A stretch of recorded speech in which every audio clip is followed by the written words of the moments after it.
नमस्कार, India voice देखना मेरे साथ। मैं हूं शंकर दत्त पंत। खबरों की शुरुआत करें। एक बड़ी खबर आपको बता दें, यूपी से खबर है, जहां पर यूपी में सूत्रों के हवाले से बड़ी खबर आ रही है। एमएलसी चुनाव को लेकर बीजेपी का फैसला सामने आया है। हारे विधायक मंत्री नहीं बनेंगे एमएलसी, ये सूत्र बता रहे हैं।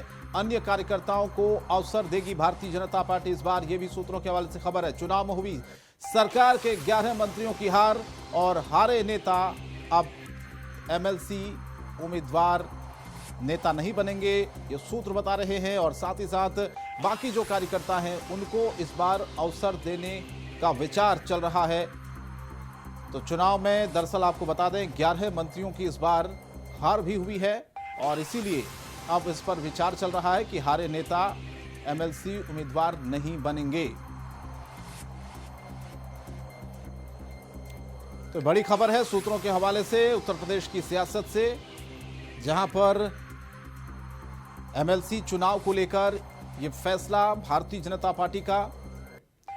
हालांकि अभी चुनाव संपन्न भी हुए और इसके बाद भारतीय जनता पार्टी की प्रचंड जीत हुई, लेकिन हारे विधायक मंत्री नहीं बनेंगे एमएलसी। और ये एक बड़ी खबर है अपने आप में, क्योंकि बाकी कार्यकर्ताओं को अवसर भारतीय जनता पार्टी इस बार उत्तर प्रदेश में देने जा रही है, ऐसी खबरें हैं। क्योंकि 11 मंत्रियों की दरअसल चुनाव में हार हुई थी। तो हारे हुए नेता इस बार एमएलसी उम्मीदवार नहीं बनेंगे, क्योंकि जिस तरह से उनके प्रदर्शन, परफॉर्मेंस, तमाम चीज़ों को शायद देखा जा रहा होगा और इसीलिए अब ये फैसला भी लिया जा रहा है। सूत्रों के हवाले से जो खबर आ रही है, बड़ी खबर है। हारे विधायक मंत्री नहीं बनेंगे एमएलसी, ये सूत्र बता रहे हैं। और साथ ही साथ आपको ये भी बता दें कि बाकी जो कार्यकर्ता हैं उनको बताया जा रहा है कि इस बार मौका दिया जाएगा, उनको इस बार अवसर दिया जाएगा। तो बड़ी खबर है सूत्रों के हवाले से एमएलसी चुनाव को लेकर भारतीय जनता पार्टी का ये फैसला सामने आया है। हारे विधायक मंत्री नहीं बनेंगे एमएलसी, ये सूत्र बता रहे हैं।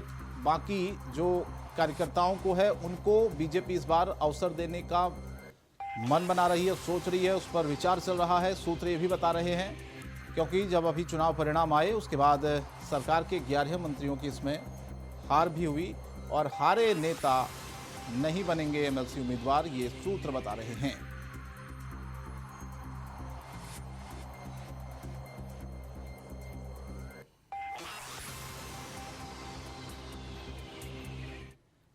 आगे बढ़ते हैं। एमएलसी चुनाव के लिए तारीखों का ऐलान हुआ है। यूपी में 9 अप्रैल को होगा एमएलसी चुनाव। ये एक बड़ी और अहम जानकारी बता रहे हैं आपको। 15 मार्च से शुरू होगी चुनाव की जो प्रक्रिया है पूरी। इसके अलावा 19 मार्च तक नामांकन किया जा सकेगा। 21 मार्च तक नामांकन पत्रों की जांच होगी। 23 मार्च तक नाम वापस ले सकते हैं प्रत्याशी। 12 अप्रैल को मतगणना होगी।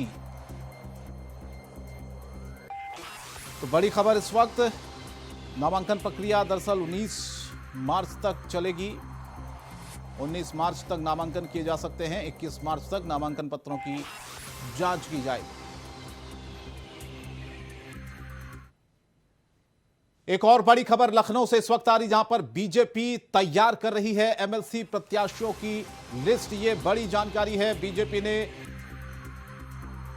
एक पैनल मांगा है इन तमाम नामों का और सूची में क्षेत्रीय अध्यक्ष, प्रभारी, तमाम जो लोग हैं उनके नाम शामिल रहेंगे। आज शाम तक प्रदेश मुख्यालय आएगी ये लिस्ट, बताया जा रहा है, क्योंकि कल बीजेपी संगठन की एक बैठक होने वाली है और बैठक में एमएलसी प्रत्याशियों के नाम फाइनल किए जाएंगे। 18 मार्च तक जारी हो जाएगी ये सूची, बताया जा रहा है। तो एमएलसी के नामों का पैनल मांगा है बीजेपी ने। क्षेत्रीय अध्यक्ष होंगे सूची में, प्रभारी, और इसके अलावा आज शाम तक प्रदेश मुख्यालय जो लिस्ट है वो आ जाएगी। और उसके बाद आपको बता दें कि कल एक बीजेपी संगठन की बैठक भी होने वाली है। और योगी आदित्यनाथ के दिल्ली दौरे का दूसरा दिन है। योगी आदित्यनाथ ने पहले नितिन गडकरी के आवास पर पहुंचकर उनसे मुलाकात की। दोनों के बीच करीब 45 मिनट तक बात हुई है। इसके बाद योगी आदित्यनाथ राष्ट्रपति भवन पहुंचे, जहां उन्होंने राष्ट्रपति रामनाथ कोविंद से मुलाकात की। ये तस्वीरें देखिए आप, दो तस्वीरें हैं। पहली तस्वीर में राष्ट्रपति से मुलाकात की और दूसरी तस्वीर नितिन गडकरी केंद्रीय मंत्री, उनसे मुलाकात की योगी आदित्यनाथ ने और लगातार उनको जीत की बधाइयां दी जा रही है सभी नेताओं की तरफ से, केंद्रीय नेतृत्व की तरफ से। कल भी आपको याद होगा प्रधानमंत्री मोदी से उन्होंने मुलाकात की। उसके बाद जेपी नड्डा, अमित शाह, रक्षा मंत्री राजनाथ सिंह, सभी लोगों से मुलाकात कर रहे हैं कल से। और आज की ये तस्वीर है मुलाकातों की, जब राष्ट्रपति से उन्होंने मुलाकात की। और दूसरी तस्वीर ये देखिए, नितिन गडकरी से भी मुलाकात की योगी आदित्यनाथ ने और सभी ने उनको जीत की बधाई दी। उत्तर प्रदेश में जिस तरह से प्रचंड बहुमत भारतीय जनता पार्टी को मिला है।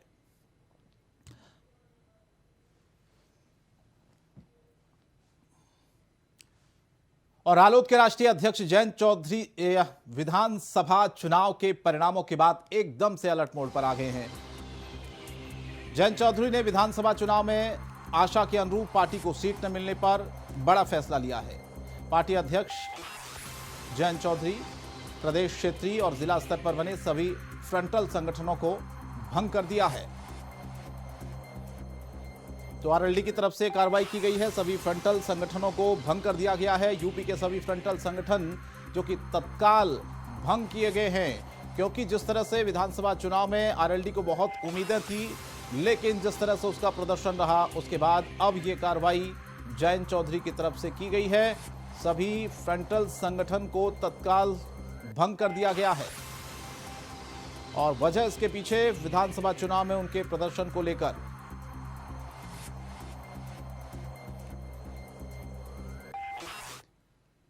और बिहार विधानसभा के प्रश्नकाल में आज लखीसराय मसले पर सीएम नीतीश और स्पीकर विजय सिन्हा उलझ गए। पहले तो सीएम नीतीश ने स्पीकर विजय सिन्हा की जमकर खरी खोटी सुनाई, तो लगे हाथ अध्यक्ष विजय सिन्हा ने सीएम नीतीश को चेता दिया कि विधायिका का अपमान वो बर्दाश्त नहीं करेंगे। विधायिका का अपमान होगा तो सदन में वो जवाब मांगेंगे। दरअसल लखीसराय में 50 दिनों में 9 लोगों की हत्या कर दी गई। विधानसभा अध्यक्ष विजय सिन्हा के क्षेत्र का सवाल बीजेपी विधायक संजय सरावगी ने उठाया। बीजेपी विधायक के सवाल पर सरकार ने स्पीकर कि 8 लोगों की हत्या हुई है। दरअसल स्वीकार किया विधायक के सवाल पर सरकार ने कि 8 लोगों की हत्या हुई है, लेकिन 3 लोगों की हत्या अपराधियों द्वारा की गई है। बीजेपी विधायक ने सरकार को घेरा और कहा कि पुलिस दोषियों को नहीं पकड़ रही है और दोषियों को पकड़ना चाहिए। सदन में मंत्री ने कहा कि इस पर जल्द से जल्द कार्रवाई होनी चाहिए। बीजेपी विधायक ने कहा कि दोषी पुलिसकर्मियों पर कार्रवाई भी होनी चाहिए। हाउस को अधिकार है, आप हमको जरा बताइए तो। माननीय नहीं, कॉन्स्टिट्यूशन निकालिए। माननीय मुख्यमंत्री जी, आसन की बात भी सुना जाए। तकलीफ हुई है, नहीं, आसन की भी बात सुनी जाए। सुन रहा था, आप सुन लीजिए। मैं जान करके आज समय पर आकर के सुन रहा था। नहीं, आसन की भी बात सुनी जाए। आप एक एक बात जान लीजिए। ये बात किसी भी तरह से मंजूर नहीं है। जब प्रश्नकर्ता ने प्रश्न उठाया कि कुर्की जब्ती हुआ है कि नहीं, माननीय मुख्यमंत्री जी, जब प्रश्नकर्ता कुर्की जब्ती की बात उठाई, उन्होंने जवाब नहीं दे पाया। माननीय मंत्री जी, आपको जवाब नहीं दे पाए कुर्की जब्ती पर। और बिहार में हर बीतते पल के साथ सियासी समीकरण बदलने लगा है। बोचहा विधानसभा सीट पर उपचुनाव होना है और वीआईपी के अध्यक्ष मुकेश सहनी ने भी चुनाव लड़ने का दावा किया है। इस पर बीजेपी विधायक हरिभूषण ठाकुर बचौल ने कहा कि बोचहा विधानसभा सीट पर बीजेपी चुनाव लड़ेगी और उस सीट पर जीतकर वो राजद के 75 सीट के बराबर हो जाएगी। उन्होंने मुकेश सहनी पर निशाना साधते हुए कहा कि उनका टाइम अब आ गया है और वो अब जाने वाले हैं। इसके अलावा उन्होंने बॉलीवुड फिल्म कश्मीर फाइल्स को बिहार में टैक्स फ्री करने की मांग भी की। हमारे राष्ट्रीय नेतृत्व और प्रदेश नेतृत्व के दिमाग में सब कुछ है और बड़ा सलीके से उनका इलाज होगा। अच्छा, बोचहा सीट पर बीजेपी को क्यों लड़ना चाहिए? वो तो उनके पार्टी की सीट थी। इसलिए कि राजद के अहम को तोड़ना है। 74 है और 75 है, हाँ। हम भी 75 पूरा करेंगे, इसलिए लड़ेंगे। अच्छा, आप लोग जो बयान देते हैं, आप लोग के बयान पे मुकेश सहनी बोले हैं कि अजय निषाद क्या बोलते हैं, उनकी बात सीधा अमित शाह से होती है। अमित शाह की तरफ से कोई ऐसी बात नहीं कही गई है कि वो एनडीए से बाहर है। आप लोग किस आधार पर कह रहे हैं कि वो उनको एनडीए से बाहर कर देना चाहिए? तो देख लीजिएगा ना, समय आ गया है, नजदीके है। सर, आज किताब दिखाने वाले हैं। किताब दिखाने वाले थे, लेकिन थोड़ा प्रतीक्षा कीजिए। पूरा अभी उसका मटेरियल और नहीं आया है। और बिहार में बीजेपी ने द कश्मीर फाइल्स फिल्म को टैक्स फ्री करने की मांग की है, वहीं राजद ने इसका विरोध किया है। आरजेडी के राकेश रोशन ने कहा कि अगर यह फिल्म देश हित में है तो ही टैक्स फ्री होनी चाहिए। सिर्फ कश्मीरी ब्राह्मण के नाम पर टैक्स फ्री के पक्ष में आरजेडी नहीं है। कांग्रेस का कहना है कि वो लोग कश्मीरी ब्राह्मण के साथ हैं, लेकिन बीजेपी को इस पर राजनीति नहीं करनी चाहिए। फिल्म जो बना है वो फिल्म यदि राष्ट्र हित में बना है तब उसको टैक्स फ्री किया जा सकता है, नहीं तो सिर्फ इस नाम पे कि वहाँ पे पंडितों के साथ अत्याचार हो रहा है और इसको टैक्स फ्री कर दिया जाए, हम लोग इसके पक्षधर। भारतीय जनता पार्टी ने अपना आदमी गवर्नर भेजा था और भारतीय जनता पार्टी के सहयोग से माननीय वीपी सिंह की सरकार चल रही थी। एक तो यह याद रखना चाहिए लोगों को, कांग्रेस का उसमें कोई ये नहीं। और कश्मीरी पंडितों का पलायन और उनके दर्द के साथ हैं हम, उनके तकलीफों के साथ हैं हमको, उनके फिर से बसावट होनी चाहिए और ये मांग हमेशा हम उठाते रहे हैं। बिल्कुल टैक्स फ्री कर दीजिए, उसमें क्या दिक्कत है?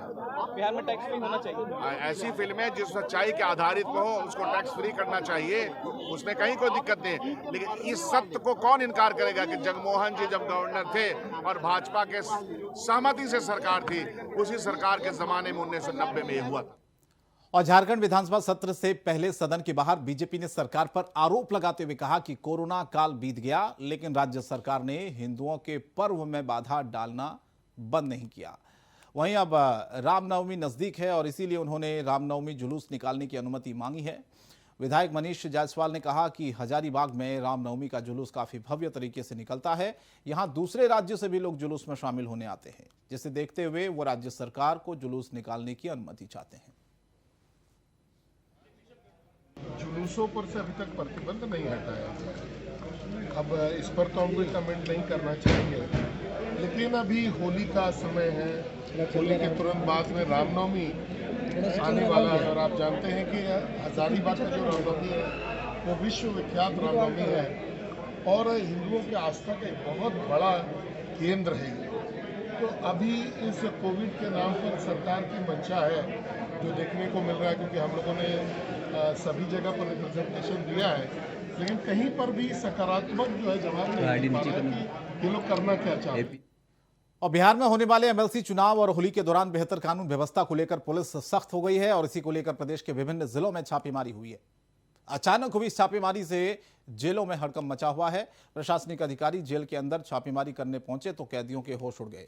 बता दें कि आरा जेल में डीएम के नेतृत्व में छापेमारी की कार्रवाई की जा रही है। इस दौरान एडीएम, एएसपी सहित कई पदाधिकारी और भारी मात्रा में पुलिस बल मौजूद था। फिलहाल छापेमारी के दौरान क्या कुछ बरामद हुआ है यह अभी स्पष्ट नहीं हुआ है। डीएम के नेतृत्व में यहाँ पे छापेमारी का कारा में मंडल कारा, तो इसी के लिए हम लोग सुबह 6:30 बजे से यहाँ पे कर रहे हैं, यहाँ पे रेड कर रहे हैं, देख रहे हैं। तो काफ़ी अच्छे से चेकिंग हुई है, फोर्स भारी मात्रा में थी और जो भी छोटे मोटे जो भी हमें मिले हैं पदार्थ थोड़े हुए तो उसको हटा दिया गया है, रेक्टिनाइज किया गया। साथ में जेल में सूचना उसका भी मिली है कहाँ पे शराब मिल रहा है। और कान्हा की नगरी मथुरा में रंग एकादशी के मौके पर बांके बिहारी मंदिर में भक्तों ने जमकर होली खेली। पूरे परिसर में भक्त एक दूसरे पर अबीर गुलाल उड़ाते हुए नजर आए। तो बांके बिहारी मंदिर में रंग एकादशी की होली आज खेली गई मथुरा में और सभी लोग एक दूसरे पर रंग डालते हुए दिखे।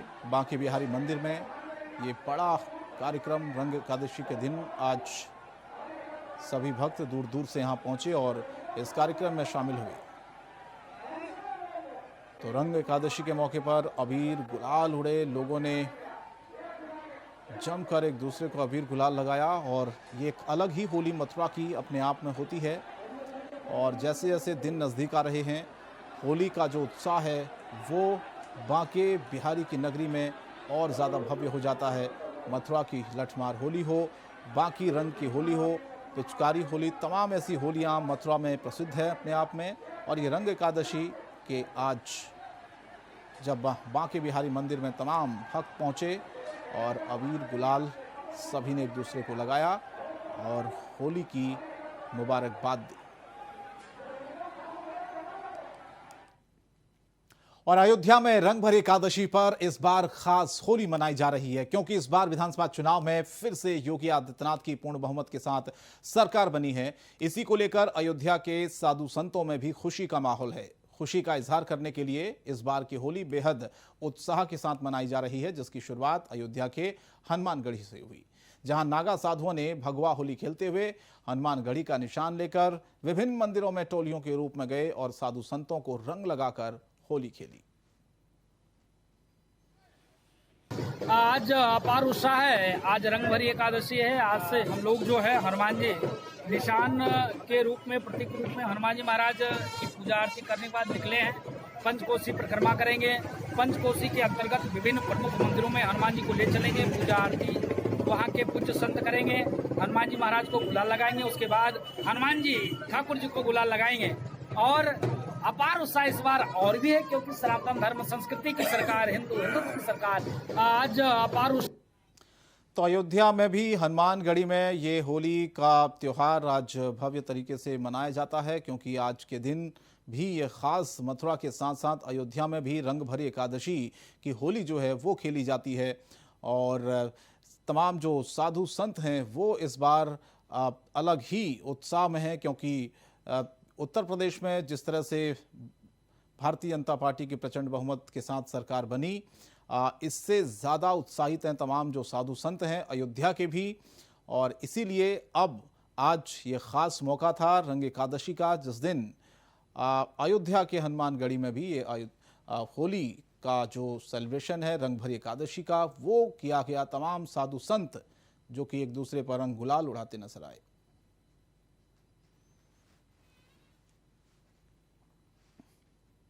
और एक बड़ी खबर उत्तराखंड से आ रही, जहां पर बंशीधर भगत को विधानसभा में प्रोटेम स्पीकर बनाया गया है। कालाढूंगी से बीजेपी के बंशीधर भगत ने जीत हासिल की और अब उन्हें प्रोटेम स्पीकर नियुक्त किया गया है। बड़ी खबर आपको बता दें, बंशीधर भगत को विधानसभा में प्रोटेम स्पीकर बनाया गया है। कालाढूंगी से उन्होंने जीत हासिल की बंशीधर भगत ने, और अब उन्हें प्रोटेम स्पीकर की जिम्मेदारी दी गई है। उत्तराखंड में भी भारतीय जनता पार्टी ने इस बार पूर्ण बहुमत प्राप्त किया और दोबारा से जीत हासिल की उत्तराखंड में। और अब यह खबर जो कि बंशीधर भगत विधान प्रोटेम स्पीकर नियुक्त किए गए हैं, क्योंकि इस बार आपको बता दें बंशीधर भगत ने कालाढूंगी से जीत हासिल की और अब उन्हें एक बड़ी और अहम जिम्मेदारी है प्रोटेम स्पीकर की बंशीधर भगत को मिली है। तो उत्तर प्रदेश के बाद उत्तराखंड में भी भारतीय जनता पार्टी ने बहुमत हासिल किया, दोबारा सत्ता हासिल की और अब बंशीधर भगत जिनको प्रोटेम स्पीकर नियुक्त किया गया है,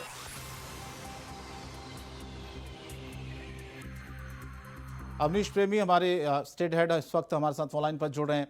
अवनीश, बंशीधर भगत को प्रोटेम स्पीकर नियुक्त किया गया, एक बड़ी और अहम जिम्मेदारी उनको दी गई है। देखिए, एक तरह से कहा जाए कि इस कार्रवाई चलाने के लिए आपको किसी ना किसी नियुक्ति करनी पड़ती है। हालांकि अभी स्थायी तौर पर विधानसभा का अध्यक्ष कौन होगा इसका अभी ऐलान नहीं हुआ है, क्योंकि अभी सरकार का गठन उत्तराखंड में नहीं हुआ है। लेकिन इससे पहले जो संसदीय परंपराएं हैं उसका निर्वहन करना जरूरी है। और इसी तरह यहाँ पर बीजेपी ने प्रोटेम स्पीकर की जो है एक तरह से नियुक्ति यहाँ पर कर दी है, और ये नियुक्ति अस्थायी होती है। ये मैं आपको स्पष्ट कर दूं, ये नियुक्ति अस्थायी होती है, लेकिन जब सरकार का गठन हो जाएगा और उत्तराखंड विधानसभा का अध्यक्ष नियुक्त हो जाएगा तो ये स्वतः ही खत्म हो जाएगा। लेकिन इतना जरूर है कि बंशीधर भट्ट क्योंकि काला डूंगरी से विधायक हैं, चुने गए हैं, पार्टी के बड़े नेता हैं, प्रदेश अध्यक्ष रह चुके हैं और सीनियर नेताओं में उनकी गिनती यहाँ पर होती है, तो उनको यहाँ पर ये जिम्मेदारी राज्यपाल के द्वारा दी गई है। जी चलिए, बहुत बहुत धन्यवाद अवनीश आपका इस तमाम जानकारी के लिए। तो ये एक बड़ी जिम्मेदारी है बंशीधर भगत के लिए, प्रोटेम स्पीकर जिनको नियुक्त किया गया। और आगे बढ़ते हैं, कुछ और खबरें आपको दिखाते हैं। देश में अब 12 से 14 वर्ष के बच्चों को भी कोरोना वैक्सीन लगने का रास्ता साफ हो गया है। 16 मार्च को 15 साल से कम उम्र के बच्चों को भी कोविड वैक्सीन लगाई जाएगी। ये बड़ी खबर है। कोरोना के खिलाफ लड़ाई और ज्यादा मजबूत होगी, तेज होगी। 16 मार्च से 12 से 14 साल के बच्चों का टीकाकरण होगा। इसके अलावा आपको यह भी बता दें कि 60 वर्ष से ज्यादा उम्र के बुजुर्गों को बूस्टर डोज भी, स्वास्थ्य मंत्री ने ट्वीट करके तमाम जानकारी दी है कि 60 वर्ष से ज्यादा उम्र के बुजुर्गों को बूस्टर डोज दी जाएगी। और तमाम ये जानकारियां दी गई हैं ट्वीट करके स्वास्थ्य मंत्री की तरफ से।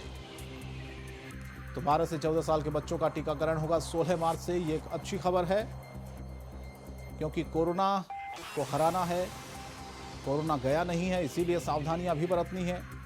और अब खबर यह है कि 12 से 14 साल के बच्चों का टीकाकरण होगा 16 मार्च से। 60 साल से ज़्यादा उम्र के लोगों को बूस्टर डोज दी जाएगी और बाकायदा स्वास्थ्य मंत्री ने ट्वीट करके इसकी जानकारी दी है।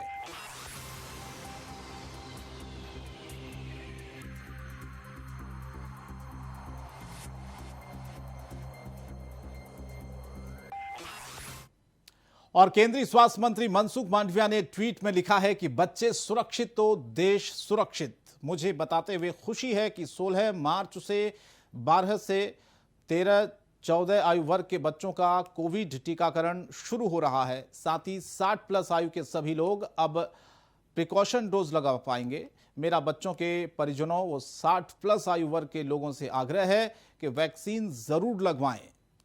तो ये ट्वीट किया है स्वास्थ्य मंत्री मनसुख मांडविया ने। कहा कि सभी लोगों को वैक्सीन जरूर लगनी चाहिए और सभी लोग वैक्सीन लगाएं। बच्चे सुरक्षित तभी हमारा देश सुरक्षित है। कहा कि मुझे बताते हुए खुशी है कि 16 मार्च से 12 से 13-14 आयु वर्ग के बच्चों का कोविड टीकाकरण शुरू हो रहा है। इसके साथ ही 60+ आयु के सभी लोग अब प्रिकॉशन डोज भी लगवा पाएंगे।